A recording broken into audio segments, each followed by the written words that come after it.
This is America on the Road, named Best Radio Show by the International Automotive Media Conference, and now in its 31st year on the air. Thanks for being with us as we bring you the latest automotive information from around the world. I'm Jack Nerad, and with me is guest co-host Matt DeLorenzo. Matt, great to see you. Good to see you, Jack. Thanks for being with us. If you haven't noticed, new and used cars have rocketed up in price over the past 5 years, and now Cars.com has detailed that in a new study, so we'll have our take on that and what it means to you coming up. In happier news, the King of the Hill Corvette is making a comeback, and the spec sheet on this new car is absolutely mind-boggling. I have all the details for you on that coming up. Tesla is in the news again, isn't it always? And as it recalls more than 1.8 million vehicles for a safety problem. We'll tell you what the issue is this time and share our reactions to it. And there's a battle brewing over automatic emergency braking. And we'll tell you who the combatants are and what is likely to happen next. A lot of stuff's going to happen next. You have a favorite among these stories, Matt? Well, certainly the Corvette ZR1 is big news. I mean, it's priced right. It really is an American supercar. And it kind of shows what Corvette's been all about for the past 70 years. Yeah, a really mind blower. America on the Road is brought to you by drivingtoday.com, emlancy.com, the publisher of my latest book, Dance in the Dark, and Mercury Insurance. If you're looking to save some money, you should switch to Mercury for your auto and home insurance. Californians save an average of $670 with Mercury, so imagine how much you could save. Get a quote today at drivingtoday.com/auto insurance. That's drivingtoday.com/auto-insurance. Well, as you longtime listeners of the show know, Matt DeLorenzo has been on the show several times. He's the author of the reasonably new book, How to Buy an Affordable Electric Car, a Tightwad's Guide to EV Ownership. Matt, we're so glad you're with us. It's great to be here.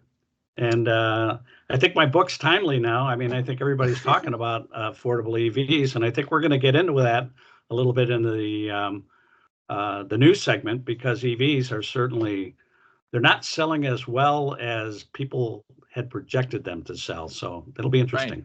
Yeah, well, absolutely. We'll talk about that. And what vehicle will you be road testing, Matt? I had an opportunity to drive the Toyota Crown Platinum, which is the replacement for the Toyota Venza SUV. Yeah, so we'll talk about that. My test car this week is the 2024 Volvo C40 Recharge Single Motor Ultimate, a vehicle with a title almost as long as the car is itself. Our special guest is Frank Hanley. He's head of automotive benchmarking at J.D. Power, and if you want to know what vehicles are most loved by their owners, well, he's the guy to tell you. We'll have the results of the J.D. Power annual APEAL study coming up later in the show. So we have a lot of show for you this week. Stay with us, and we'll be right back right here on America on the Road.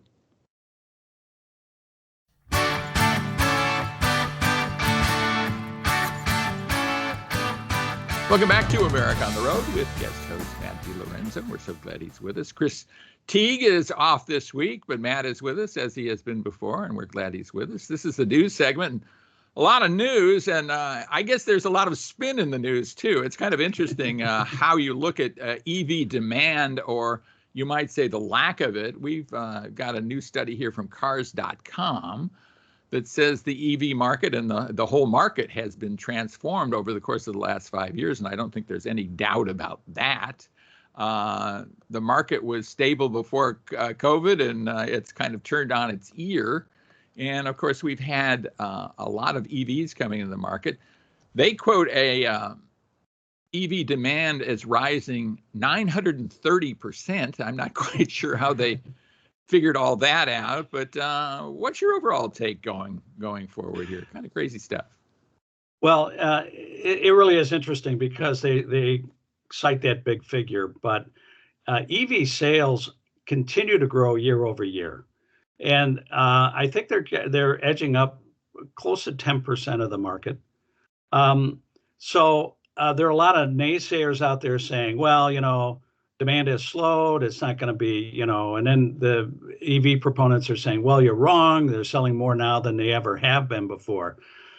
But this is a market that absorbs 16 million vehicles a year, and EVs might be between 1 million and 2 million of that. it's not accelerating or growing at the rate a lot of the EV proponents predicted. And I think that's the thing that we're observing right now is that sales have slowed. They need more affordable versions out there. The average price of an EV still exceeds that of an average car by a considerable amount of money. So until that changes, you'll see growth, but you won't see accelerated growth. This is a statistic they quoted in this cars.com study that I thought is very telling, and it's kind of half empty rather than half full, I think, depending on, again, how you spin it. The supply of new EVs has soared 825% since 2019. That sounds, in a way, like, wow, that's great.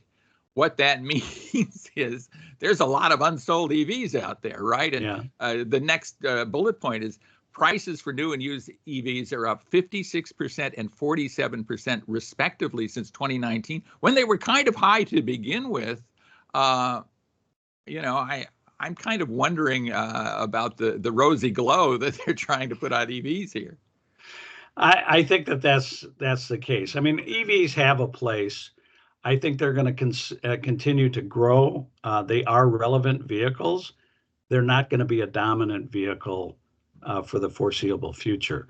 If you take internal combustion engine vehicles combined with hybrids and plug-in hybrids, those will be the dominant vehicles, at least for the next 10, maybe even 15 years. Yeah, barring some kind of, strange regulations from the federal government.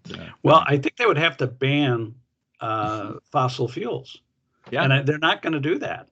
No, I don't think they're going to do that. I think happen. there would be a revolution were they to do that. And I may be overstating it a little bit, but probably not so much. I think people would be very much up in arms.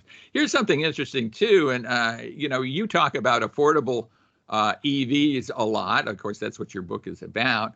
Used EVs might be a way to get into an affordable EV. And inventory for used EVs, again, according to this cars.com study, is up almost 500%, 493%, and demand is only up 31%. So that makes it kind of a big-time buyer's market for used EVs, doesn't it? It always has been, really. I mean, I think when gas prices spiked, I think there was a renewed interest in buying used EVs. But I think people just aren't considering that. All the hype, all the hoopla is around new EVs, and nobody's like saying, well, maybe a used EV can fit my needs, especially older EVs that have diminished range. If I'm going to use it as a second or third vehicle, then that's probably really a smart investment right now, because you won't have oil changes. If you have a limited duty cycle for the vehicle and you can charge at home, why not pick one up at below market cost? Because EVs depreciation rates have far outstripped those of traditional gas cars. Yeah, no doubt about that at all. We should probably talk about the broader market, because I think nothing kind of spells out how much inflation we have had since 2019 than the fact that consumers are now spending over $11,000 more on a new vehicle than they did then.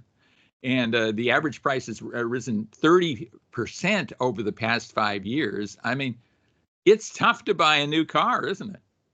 It is. And I think that's the other thing. They talk about parity with EVs. The EVs don't seem to be getting any cheaper, but gas cars are sure as heck getting a lot more expensive. And I think what that's going to do is force more people out of the new car market into the used car market. Now, we did have crazy times during COVID when production shut down and used car prices shot up dramatically. They've come back down, but I don't think they're going to drop as much because of one, inflation, and two, because the new cars cost so much more. So there's going to be, I think, healthy demand for used cars across the board. Right, and fewer used cars because they built fewer cars in COVID times. Correct. Too. Right. Yeah, every used car was a new car once. So if you're not building a new car, that's one less used car that's going to be on the market eventually. Yeah. Let's talk about happier things. The King of the Hill Corvette is coming back. Very, very cool. Corvette ZR1. This is a 2025. just the numbers on this are kind of stupendous. A 5.5 liter twin turbocharged dual overhead cam V8, the LT7 is what they're calling it. Over 1,000 horsepower, 1,064 horsepower. From a Corvette, from a thing that says Chevrolet across the side of it. I mean, kind of amazing, isn't it, Matt? It is. I mean, I grew up kind of in the muscle car era, and we saw maybe 300-400 horsepower back in the day. And then we went back down, then we came back up. I never thought I would see 1,000 horsepower car from a domestic manufacturer, and here we are. And it's amazing because I think the price, it beats Ferrari levels of performance at a price that, though steep, is still half of what exotics charge from. They haven't quite announced the complete price, but I mean, estimates are that it's going to be very, very well priced. Right. And amazing kind of potential. 215 miles an hour. I remember being at Motor Trend doing top speed tests with the original King of the Hill, sometime in the mid to late 80s, where they were pushing to get 180 miles an hour. Now this is going to blow through 200 miles an hour without any difficulty. Right. A sub 10 second 0 to a quarter mile time. This just blows you away. It's race car performance for the streets. It's just incredible what they've been able to do. And the fact that the Corvette has been around for 70 years. It is an enduring American icon. And it's great because GM probably wanted to kill the thing about 2 or 3 times during its lifetime. So it's a great statement, I think, for them. Right. Well, let's talk about this Tesla recall very quickly. They're recalling 1.8 million vehicles. They have a hood latch software failure. It's not a hood latch failure so much as the software that goes with it. What's your overall take on this?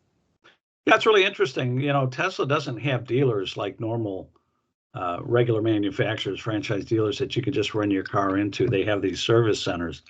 The question here is whether this hood latch can be fixed with an over-the-air update. And previous Tesla recalls could be handled in that fashion. And if it can be handled through an over-the-air update, then it's not a big deal. But if everybody has to bring them in to somehow have the interface between the mechanical latch and the software addressed, it could be some backups, could take some time for people to get their cars fixed. Right. There is a battle brewing over automatic emergency braking. Some people are proponents of it. Some people don't want it to become mandatory, at least by 2029. What's your quick take on that? I think it's people arguing. It's here. Manufacturers offer it. Whether or not it's required doesn't matter. Virtually every car has automatic emergency braking now. It just depends on how aggressive it's going to get or what sort of standards they want to impose as the baseline level of what the requirement is. Yeah, it'll be interesting to see where that falls and whether we're going to see it by the end of the decade or not. But that's all coming up. And, part of it depends, I guess, on how the election swings. So we'll see how that happens, too. When we come back, we'll be road testing some vehicles, and we won't have to talk about elections or politics or any of that.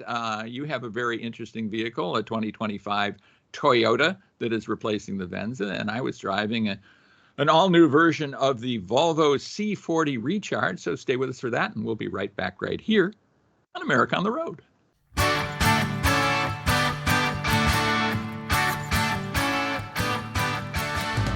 Welcome back, everybody, to America on the Road. Jack Nerad back with you. And along with me is Matt DeLorenzo, who is guest hosting. And Matt, it's so good to be with you. I'm glad you're on the show with us. And you and I had a chance to drive some vehicles at Toyota recently, and you're going to tell us about one of them. Pretty cool one, isn't it? Yeah, it's called the 2025 Toyota Crown Platinum. And it's a 2-row SUV, but it looks more like a wagon than an SUV. And it's based off of Toyota's flagship sedan, the Toyota Crown, which recently replaced the Avalon.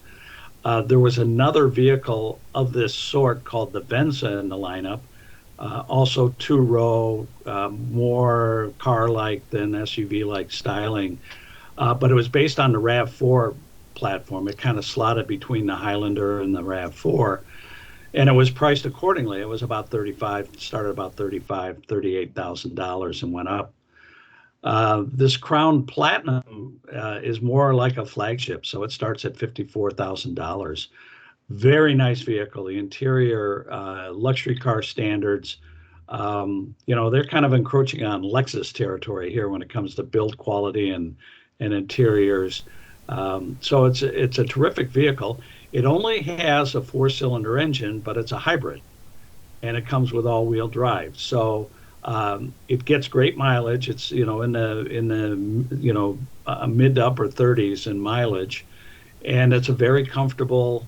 And it's different because it's not a boxy SUV. Like I said, it's if you like a stylish, almost European-like station wagon, this is it. It's a tall car, kind of like I'd say like an Outback, and that's one of the things that the Crown struck me when I drove the sedan, was that it has a high stance and a high entry level. I said, boy, this thing will make a great SUV, a 4-door SUV. Right. Well, they put a back on it, and here it is, the Crown Platinum. So, but like I said, it is pricey. It's a flagship vehicle.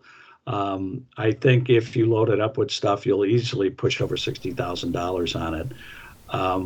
But I think it'll fill a need. I think there are some people who want the utility of an SUV. They want the ease of entry. They like the taller driving position, which this has, but it's not like a giant honking truck that you got to climb up into or climb out of, or have to hunt around for a parking space. It's really nice.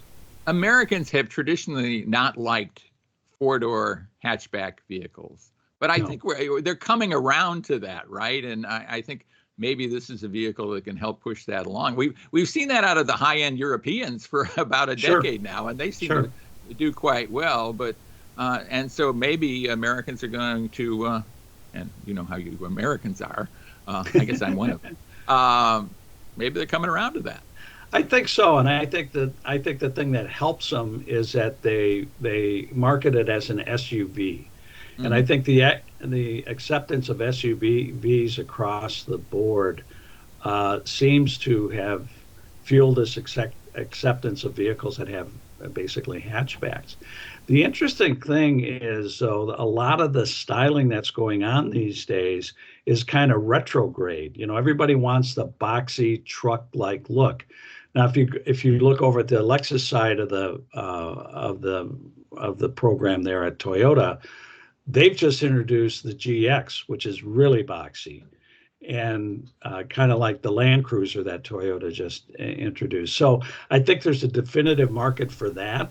But I also think that there are enough people who like more of a car-like take, and that's where this Crown Platinum is squarely presented. Is that it's for people who like cars, but they want the functionality of an SUV. Yeah. I get that. And it kind of makes a lot of sense. I mean, those of us who are auto journalists love performance wagons, right? I mean, there's something weird about it, but we all seem to like that. And this is in some ways kind of that, isn't it? Yeah, it is. Yeah, the styling's very sleek. The vehicle, even though it only has a 4-cylinder engine, it makes over 250 horsepower. It's got all-wheel drive, so it's quick off the line. And Toyota has been paying attention to basic handling, and that's because of Akio Toyota. So you get into this car, and it's very easy and comfortable, and dare I say, fun to drive for a Toyota of its ilk. And it is sort of the range-topping. The Crown replaced the Avalon, and I think a lot of the Avalon was unfairly criticized as being kind of a boring car. But the last couple of years or two, once they, along with the Camry, got better dynamics, better styling, better interiors. So this is just an evolution of what Toyota's been doing for quite a while. Yeah, so look for that in 2025, the Toyota Crown Platinum. I was driving a new version of the Volvo C40 Recharge that I think answers the need. I think they've done a good job with this because it makes sense what they've done with it. This is the first rear-wheel drive model from Volvo in a long, long time. It's not necessarily notable for being rear drive. It's not a performance car, rear drive kind of platform.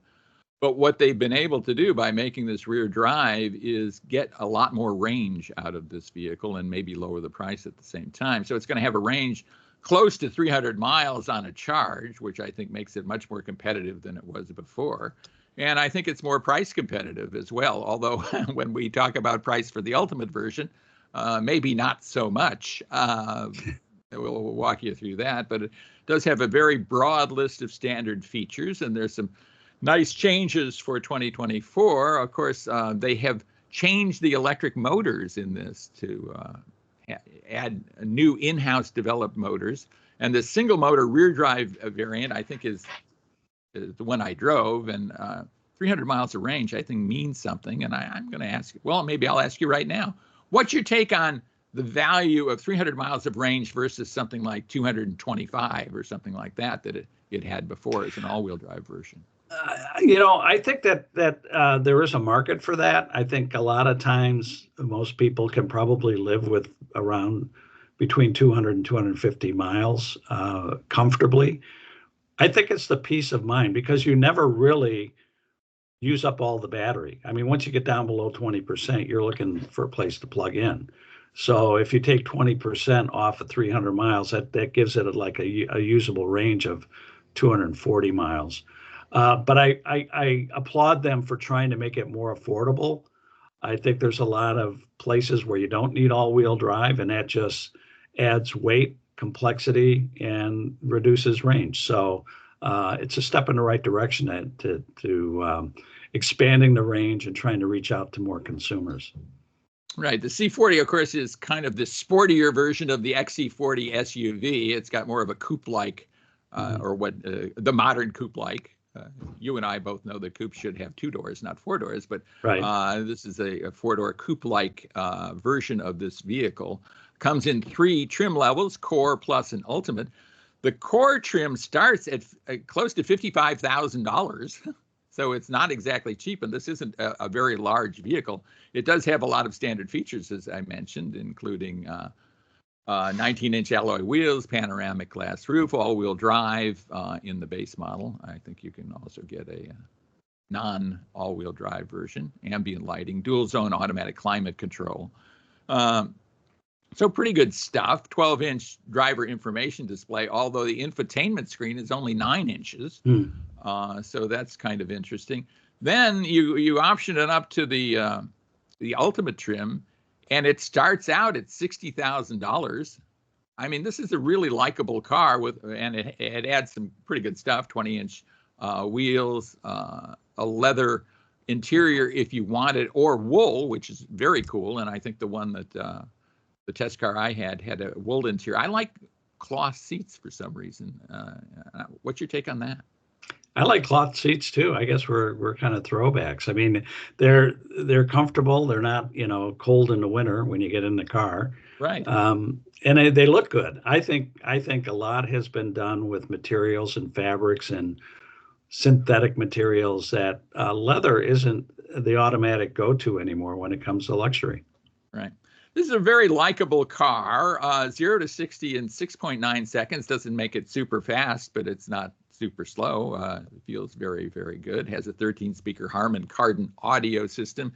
Bunch of safety stuff, as you would imagine. Cross-traffic alert, automatic emergency braking that we talked about in segment 1. Pilot assist, lane centering, that kind of stuff. Kind of self-driving in some circumstances.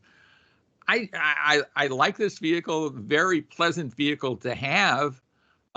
It does some weird things, like there's no on-off switch to it. You just get in and it kind of senses you're in it, and then you can put it in drive and start driving. And then when you get out, you're not quite certain it's off. The radio's still playing, you're getting out, and then the radio goes off as you walk out the door. So I guess that tells you it's off. Lock it up. Yeah. I think that's kind of unsettling. It is. Do that too. And I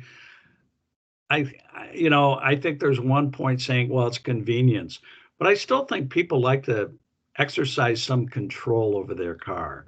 So I think that that's a psychological barrier that they need to kind of noodle on a little bit more, that you get in the car, I'm going to tell you, I want the car on now. Right. I think they might want to That's walk just that me. back. It has an interior that's Volvo-like, and we love Volvo interiors. I certainly do. I love their seats. I love the fact that you can get cloth seats that are, high lux, pretty reasonable amount of carrying space in it. I'm just wondering, it seems like a very narrow market to me, Matt, at $60,000 for this Ultimate trim, or even at $55,000 for the base model. For a vehicle this small, has reasonable range, but again, is not as useful as a gasoline version of this would be. What's your take on its prospect? Well, I agree. Again, it's competing with other electrics. I think if you want over 300 miles of range, you're going to spend over $50,000, except probably the Tesla Model 3 or the Tesla Model Y. Yeah. Those are the only two that will probably beat that by about 10 grand. But everybody else, you get into the Mach-E and other vehicles like that, it's going to be cost you more than 50 grand. So I think they're trying to address the base price problem with this, and I wish them success. Yeah. Like I say, very likable vehicle. I just wish it were maybe $15,000 less expensive, and I'd really love it. Our special guest is coming up. His name is Frank Hanley. He's head of automotive benchmarking at J.D. Power. So if you want to know which vehicles are the most loved by their owners, and why wouldn't you? He's the man to tell you. So we'll have the results of the APEAL study coming up. Stay with us for that, and we'll be right back right here on America on the Road.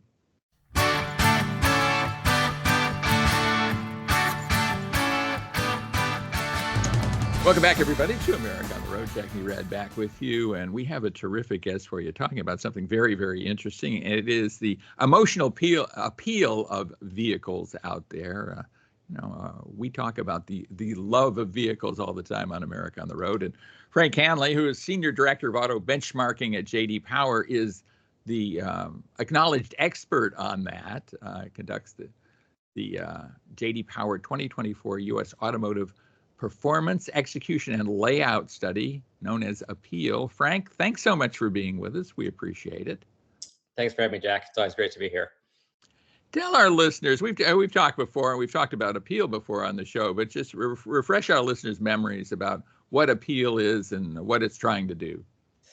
So APEAL measures really the passion that customers has for their vehicles. So, J.D. Power has the two surveys. So there's a quality survey we do, which looks at problems that customers had with their vehicle, but APEAL is kind of the opposite side of that coin, where it looks at, where that passion's coming from. So, customers in the U.S. have always had, passion for cars. This helps, weigh that passion to see, what's really going right on the car versus what's going wrong.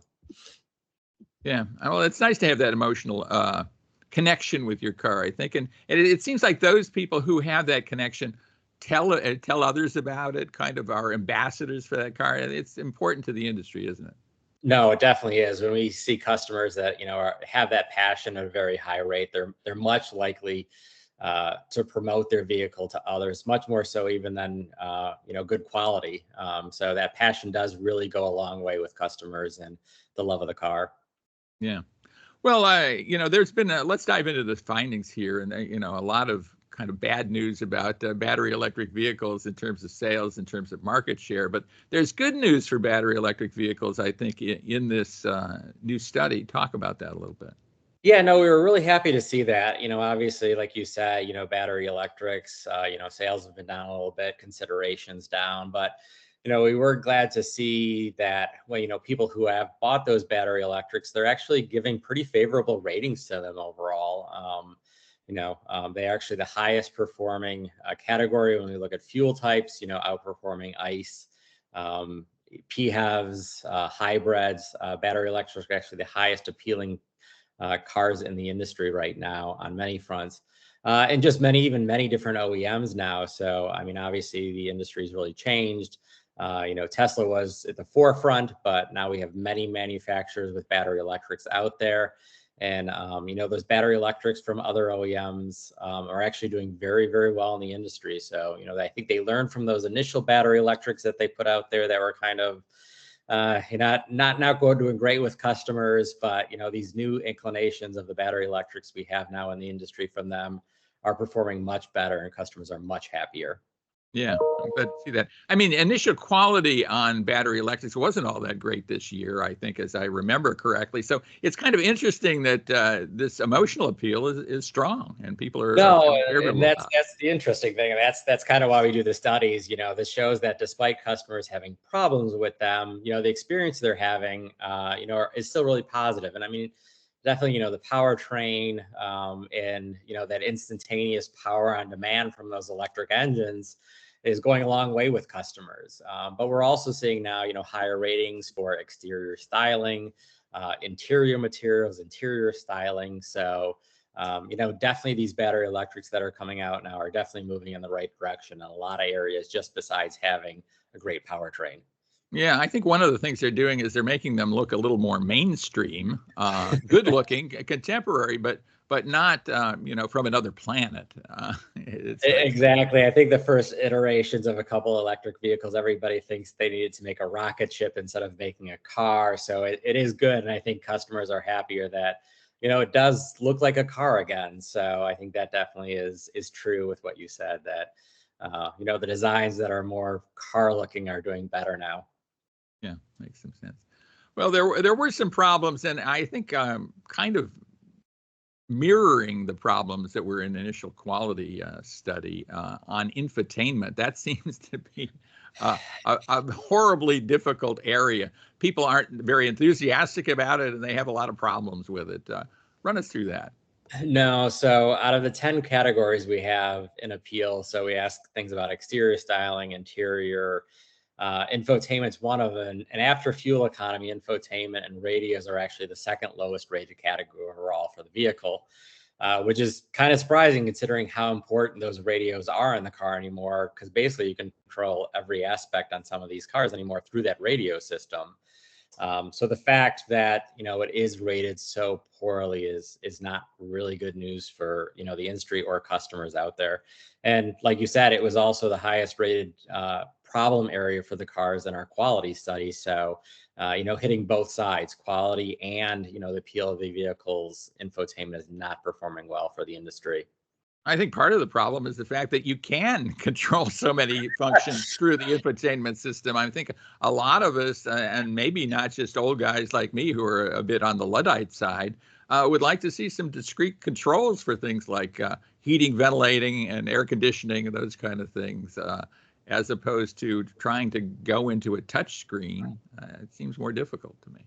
No, and that's definitely what we see. Customers are saying they want some things being simple controls. They want a knob for volume. They don't want to have to, or changing sources. They don't want to have to go 3-4 menus deep in the, the radio to change from, FM to satellite radio. So, definitely customers wanting some hard buttons back for these functions. And that's what we're seeing. When we ask customers, what are you finding the most difficult with your radio? There were kind of two things that really stood out this year. The first one being is the ability to change sources is a big pain point for the industry. We did ask customers, when you're listening to audio in your car, what are you doing? And we see people are switching like crazy. They're going from, if they don't like what they want on FM, they're going over to satellite, then switching to their phone, then going to CarPlay and Android Auto. So they're switching all the time. So the ability to change sources very quick is really important anymore. And then the other thing was, like you said, those complex menu structures. There's so much content in the radios anymore. Those menu structures and having to dig deep into the system to find what you want anymore. I mean, we're driving. We don't have time to operate a computer while driving. So it needs to be, pretty simple. And we're just adding more and more content and making it more complex. I mean, things as simple or seemingly simple as the number of stations on a Sirius XM, for example. I mean, you're looking at 200 or 300 stations. You've got to scroll through a lot of that sometimes. I can see how it can be very painful. And as you switch sources, you go to an America on the Road podcast, and then you go on broadcast radio, and then you go to something else. It can be pretty troublesome, I think. Yep. Exactly. And you don't want, you don't want those eyes off the road. I mean, we have the driving assistance systems, but we don't want to rely on them. You still got to Yeah. keep your eyes on the road. Absolutely true. Well, let's go into the brands that score real well in emotional appeal. I think the number one isn't too surprising, but let us know what it is.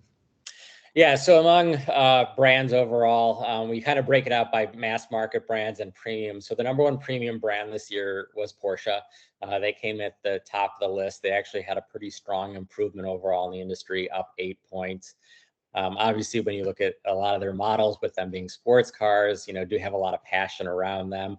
But even when you look at their SUVs, the Cayenne, the Macan, also, are very strong performing models. So Porsche does move back to the top spot overall in the industry among premiums, followed by Jaguar and Land Rover for premium brands. Yeah, interesting that Jaguar and Land Rover, I think, owned by the same company, Yep. and scoring very well in this emotional attachment. Maybe not so well in some other aspects.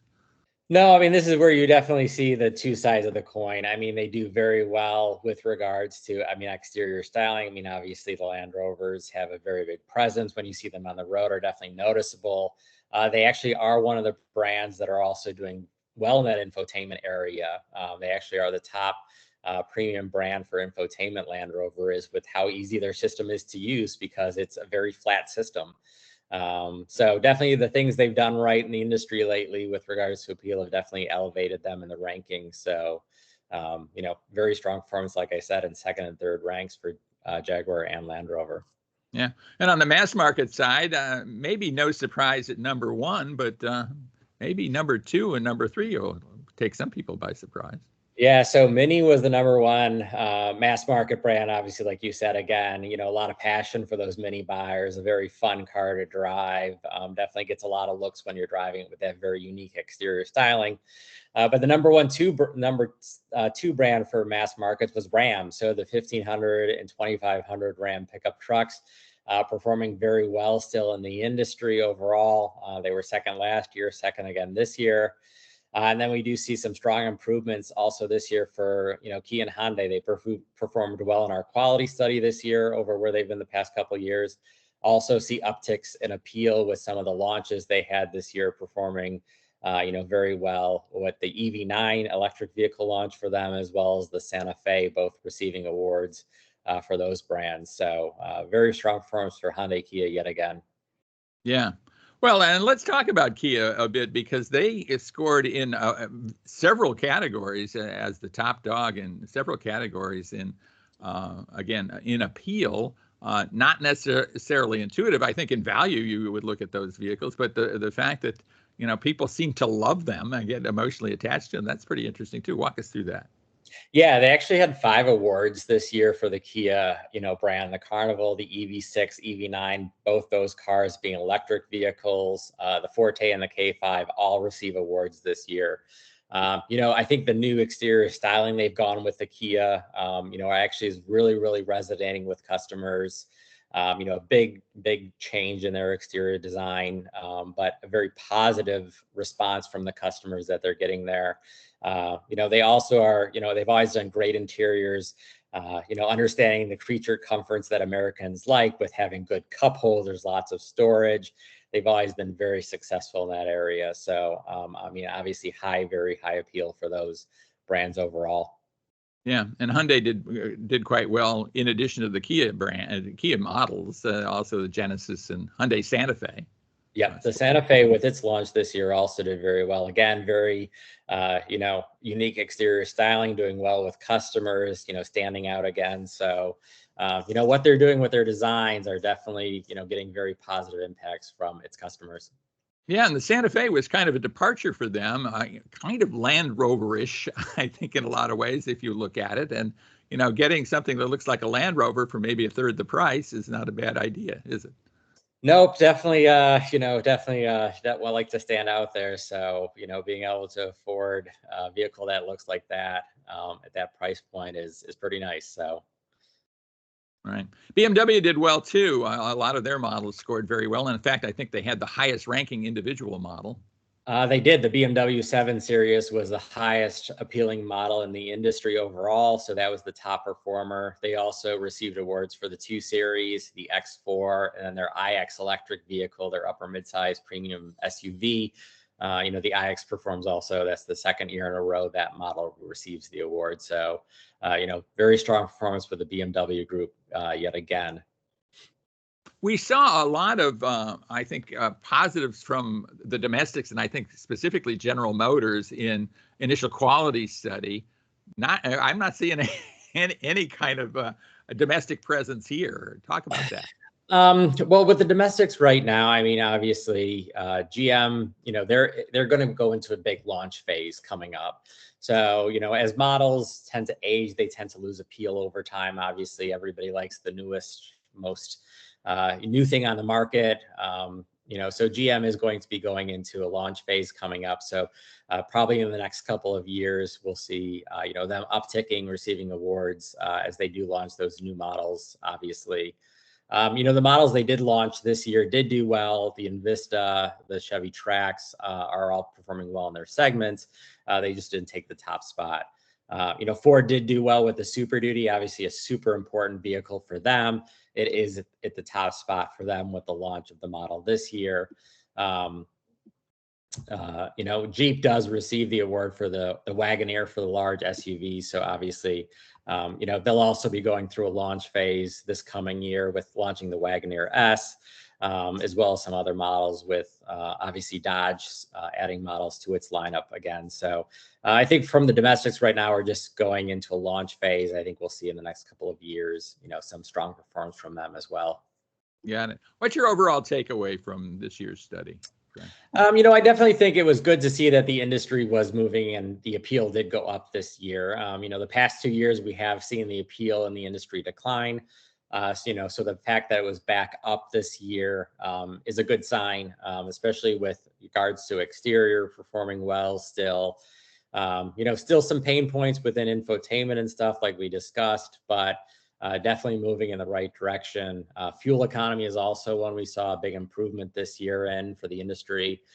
So again, gas prices are still higher than they were in the past for U.S. customers, but I think we're getting used to those higher fuel prices more so than we have in the past. So customers are definitely getting more accepting of that as well. Got it. Well, very interesting stuff as always. Frank, it's so good to speak with you. Frank Hanley, Senior Director of Auto Benchmarking at J.D. Power. We appreciate you being with us.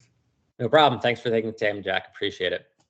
Stay with us, everybody. We'll be right back right here on America on the Road.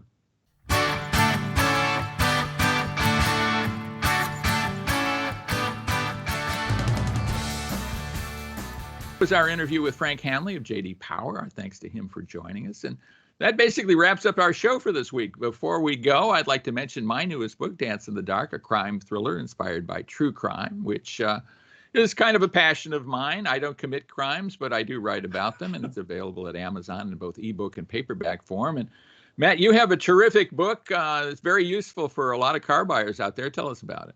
It's called How to Buy an Affordable Electric Car, a Tightwad's Guide to EV Ownership. So it's a quick read, everything you need to know about buying an EV at the lower end of the price range. And you can find it at Amazon.com, BarnesandNoble.com, or my website, tightwadgarage.com. And Matt really is a tightwad. You should look for that book. It's terrific. He owns an affordable EV, so he knows whereof he speaks with this book. So that's terrific. If you like our show, please pass it on. Listen on this radio station each week and let your friends know where and when you listen to America on the Road. We appreciate that. It's also available as a podcast and now available on YouTube and Rumble as well in video form. So you should check that out, Matt. You can see what you look like on TV. Will do. Sounds good. And we would like to thank our Sports Byline Network stations for carrying America on the Road. And most of all, thanks to you for listening to America on the Road. We know you have a lot of choices of things to listen to. So the fact that you've listened to America on the Road for the better part of an hour is very appreciated by both Matt and myself. Thanks for being with us. And join us again next time for another edition of America on the Road.